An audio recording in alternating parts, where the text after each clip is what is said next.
وفاقی آئینی عدالت میں زیر التوا مقدمات کی تعداد بڑھ کر 22,288 تک پہنچ گئی ہے۔ وفاقی آئینی عدالت میں زیر التوا مقدمات کی تعداد 22,288 تک پہنچ چکی ہے۔ تفصیلات جانیں گے اسلام آباد سے بیورو چیف بلال ڈار سے۔ بلال ڈار، اپڈیٹ کیجیے گا۔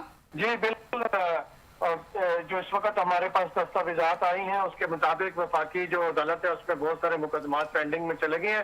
سرکاری اعداد و شمار کے مطابق نومبر سے اب تک وفاقی آئینی عدالت میں 3,370 نئے مقدمات دائر کیے گئے، جبکہ اس دوران 4,464 مقدمات نپٹائے گئے۔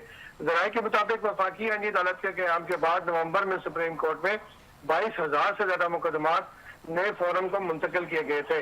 مقدمات کی بڑی تعداد کے باعث عدالت پر کیسز کا دباؤ برقرار ہے۔ دستاویزات کے مطابق وفاقی آئینی عدالت میں اس وقت چیف جسٹس سمیت صرف 7 مقدمات کی سماعت کر رہے ہیں۔ چیف جسٹس سمیت 7 ججز مقدمات کی سماعت کر رہے ہیں۔ محدود تعداد میں ججز ہونے کے باعث مقدمات کی جلد فیصلوں میں مشکلات کا سامنا ہے، جبکہ زیر التوا کیسز کی تعداد میں مسلسل توجہ کا مرکز بنی ہوئی ہے۔